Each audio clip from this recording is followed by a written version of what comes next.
My sister, Rachel, has been sickly. In particular, she suffered from kidney disease. 10 years ago, I was told that a kidney transplant was the only way to save my sister. The results of the tests, with the news that my kidney was a match, I donated a kidney to her. But instead of thanking me, "You're so condescending," she began to rebel. And I was kicked out of her wedding. However, I was told to come back after all. It was my chance to get revenge on my sister. My name is Sari. I am 30 years old and single. I'm not in any relationship now. I work in public relations for a cosmetics company, which I have always wanted to be a part of. I have been interested in makeup since I was a little girl. When I was a student, I used to spend about half of the money I earned from my part-time job to buy cosmetics. Even now, my lifestyle has not changed much. I always check out the new cosmetics information. I find it very rewarding and fulfilling to be surrounded by the things I love. I have a sister, Rachel, who is 2 years younger than me. She has been sickly since she was little, especially with her kidneys. She needed dialysis at an early on. On the other hand, I have never been sick since I was a child. I was a healthy child. Rachel's kidneys were getting worse and worse. Eventually, a kidney transplant was the only way to save her life. That was just 10 years ago. Rachel was only 18 years old, and it was a really shocking thing for her in that age. We decided on a living donor kidney transplant to help Rachel. I was tested for compatibility and found out that my kidney would not reject, and the transplanted kidney would function well after the surgery. I decided to donate a kidney for Rachel. The surgery was a success. My kidney that was transplanted into Rachel, working very well. Then her health gradually improved. She entered university a year late and enjoyed her student life to the fullest. At that time, thanks to you, I am able to go to college in good health. With that, she often said thank you to me. But gradually, she stopped saying such things, and her true character began to show through.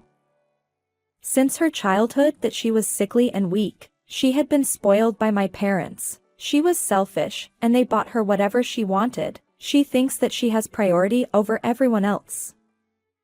And she is often cold to me, who is her older sister. She got a job after graduating from college. But she soon quit her job. And she stayed home and helped some household. Of course, she only called herself a homemaker, but she was not helping our mother at all. One day my sister got married. The man she is marrying is one of my college. We are all very close to each other, and we have dinner parties every once in a while. This summer, we decided to have a barbecue together, and I was told that I could bring my boyfriend, girlfriend, family members, etc. So it was a cozy and relaxed barbecue. I also invited Rachel, because she is always home. If possible, I also wondered if I could ask her why she is always so cold to me. Rachel, who is a sociable person, immediately opened up to everyone. She seemed to be talking about something. After a while, she came back to me. Then she whispered to me, "Hey, sis. What is the name of that guy over there? What department is he from?" She asked me. The other person was Brian, with whom I was in frequent contact among my close colleagues. "Brian. He's in the sales department. What's wrong with you for asking me such a thing?" As soon as I answered her question, she quickly went toward Brian. I thought, why don't you answer my question? But I let her go, as I always do. On the way home, I heard that Brian is not in a relationship now. I mean, you guys are good friends, so you know that, right? I got Brian's contact. Rachel reported happily. I don't mind you contacting him, but don't do it while he is at work. Of course. After that, we went home without talking. 6 months later, Rachel and Brienne got married. I wondered if Brian knew Rachel's true nature. I felt a little uneasy.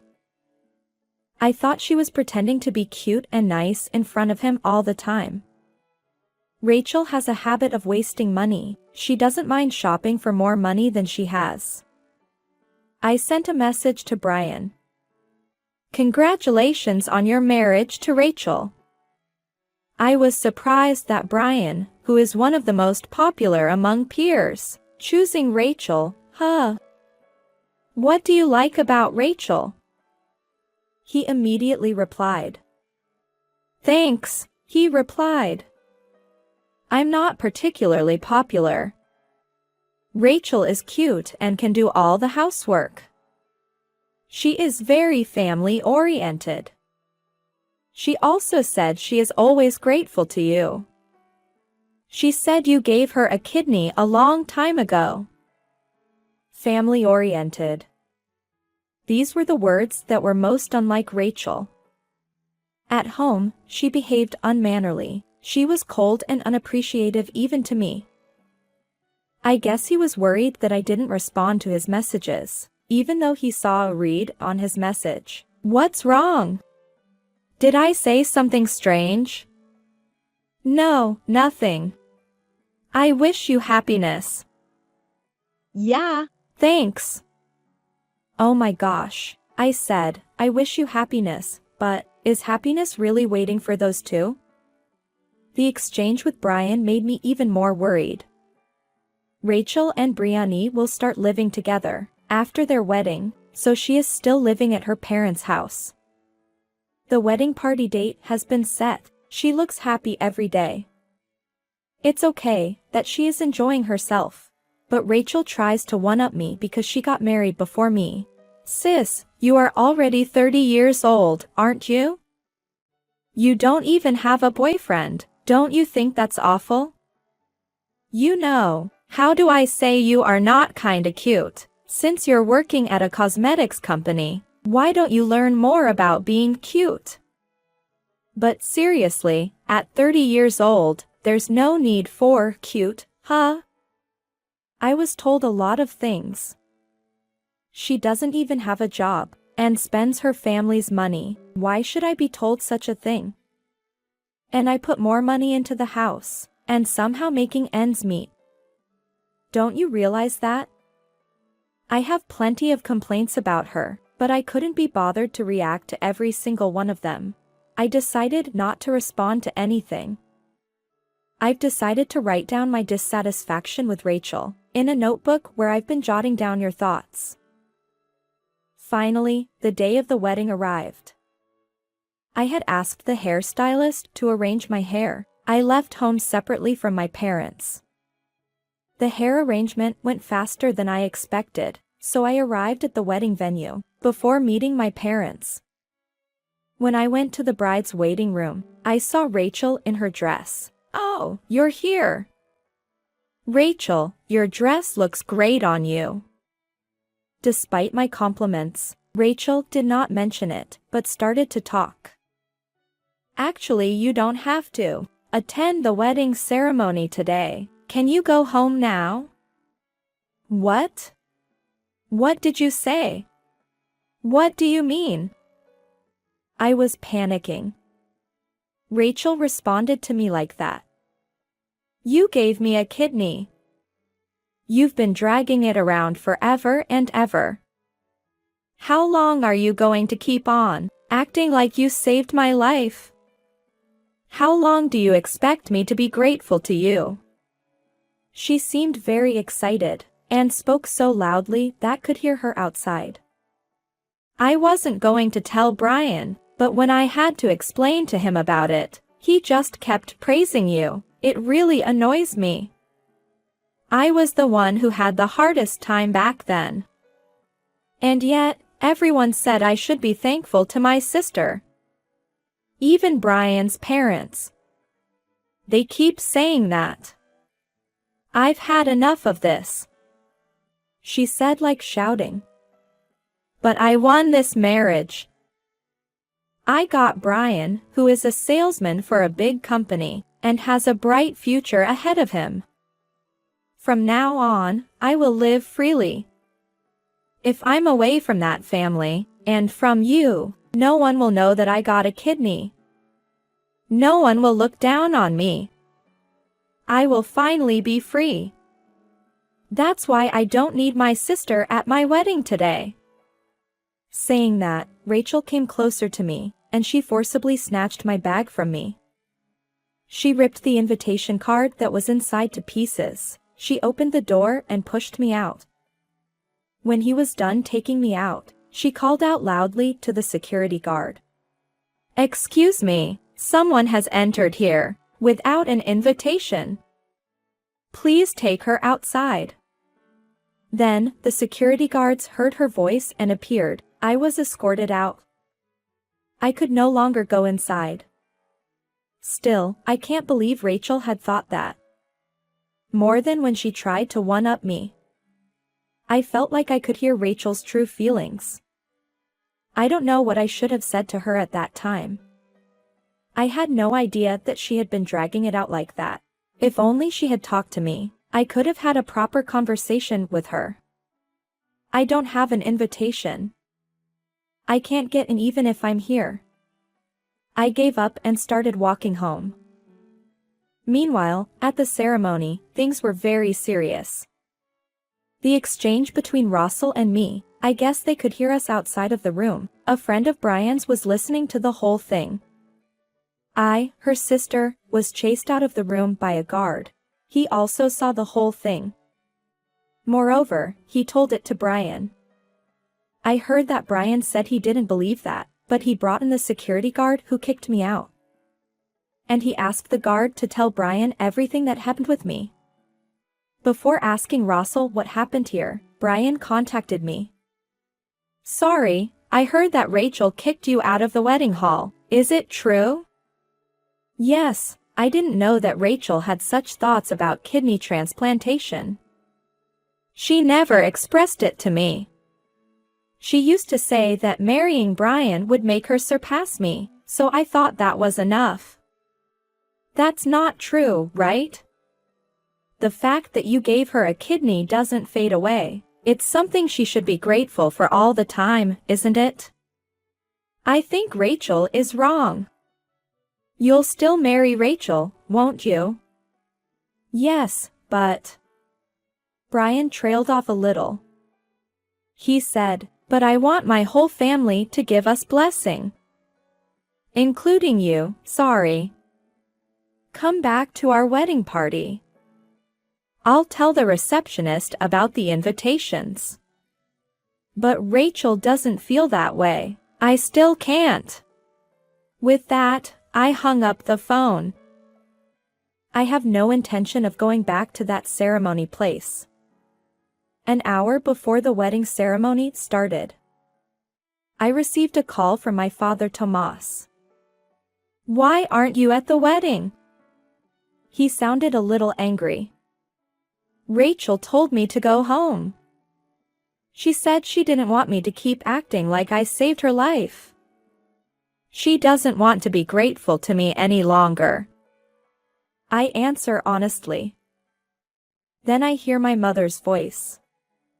He must be on speaker.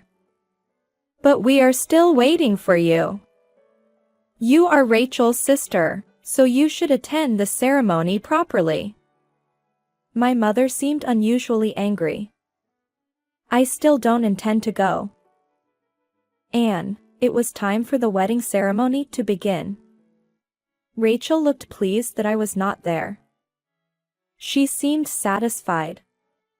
When the reception started and the speeches of friends began, I heard that many of them mentioned my name. Rachel was saved by her sister. Rachel was helped by her sister, and she is still alive today.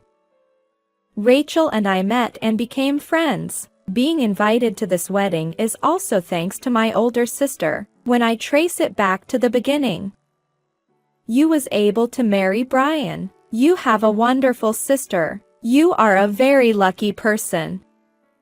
Please continue to take good care of your family. I hope you will continue to cherish your family and lead a happy life. Rachel was sickly when she was little. It is like a dream. Don't forget to express your gratitude to your kind sister. I hope you will continue to enjoy your life. All these speeches, everyone in attendance wondered why I was not at the family table. On the contrary, Rachel, who was listening to the speeches, was irritated. And then, the reception proceeded. It was time for changing her dress. Rachel must have thought, if it turns out that I'm not here at this point, everyone will be suspicious of. She contacted me. She said, "Sis, please come back here after all. Everyone is talking about you. I'm in trouble if you are not here." But it was Rachel who told me to go home earlier. Do you want me to go now? If you are not here, it will look like it's my fault. Actually, it is. But it's my wedding today. Don't do anything that will make my position worse, please. Then, can you give me some time to talk to everyone in the hall? If you can do that, I'll come back. Okay, I'll see what I can do. You have to keep your word. I was actually going to go home at one point, but I didn't feel like going home for some reason. I was having tea at a cafe, near the station closest to the ceremony site. I took a taxi and headed right to the ceremony venue. After she came back to the hall wearing the new dress, and when the bride and groom finally re-entered the room, I also arrived there. The two of them went in. I quietly took my seat in the family section. My parents said, "What were you doing?" They were silently pressuring me. I let that part pass and watched the two of them. When they took their seats, they took time for my speech. Finally, I, Rachel's sister, arrived. There was a buzz of excitement. Thank you very much for coming to my sister's wedding and reception today. I also want to thank you for all the speeches you have made about me. Thank you. I bow. Now, I would like to explain why I am late in coming here. It's because that she told me she did not want me to attend her wedding. The room began to buzz even more. I had no intention of doing so, but Rachel seemed to have been hurt for a long time. So I hope that you will try your best not to talk to Rachel about how grateful she is to me, or how she is able to make a living thanks to me. For some reason, the attendees are applauding. But what I want to talk about is what's coming next. I would appreciate it if you could take care of Rachel's health as I mentioned earlier. But there are a few things I would like you all to know a little more about Rachel. That is, who Rachel really is. I wanted to take revenge for the fact that they were kicked out of the venue earlier and that she tried to one-up me. Rachel now calls herself a domestic helper, but in reality, her mother does all the housework. She does not help her mother at all. She also has a habit of spending money. She is a very selfish person who wants to get whatever she wants, no matter what. We, as a family, have been trying to make up for Rachel's spending by cutting down on our own living expenses. Rachel told me not to play the role of a lifesaver. I would like to say to her, don't appeal to your sickly weakness forever. It's not too late, Brian. I think you should take another look at your marriage. I think you should reconsider. So I finally looked at Rachel's face. Rachel's face was bright red. Beside her, the look on his face said he couldn't believe it. It was a bit funny. The ceremony room was buzzing with excitement. is causing an unprecedented amount of applause. I finished my speech and left the ceremony hall. I felt very refreshed. The story after that is, I knew Brian didn't know who Rachel really was. Rachel was trying hard to make things right with Brian. Rachel was trying her best to talk to him.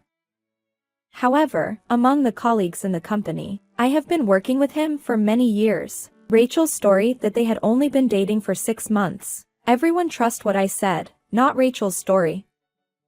As a result, the marriage broke up. It was Rachel herself who caused the breakup. She was to pay for the entire wedding. Of course, Rachel objected to this. But our parents. I was furious that she had tried to trick Brian and his family into marrying her. Rachel was to pay for the ceremony alone. Rachel was also kicked out of her parents' house because they thought she would get spoiled again if she stayed with them. For the past few years, Rachel, who didn't do anything, is being left behind by society. She thought that finding a job would be easy, but there was no such thing. In the end, she managed to find a temporary job during the daytime and part-time job at a convenience store at night. It seems that she is having a harsh life. On the other hand, Rachel's ex-fiancé is grateful to me. He says, if I had stayed married to Rachel, I would have been in a lot of trouble. And as for me, I have decided to continue to prioritize work a little more. Recently, I have been given a lot of big assignments. I want to live up to those expectations. In fact, I think it would be nice to have someone, but I feel that I can wait a little longer for a boyfriend or marriage. I feel like that because of what I've observed regarding Rachel's situation this time.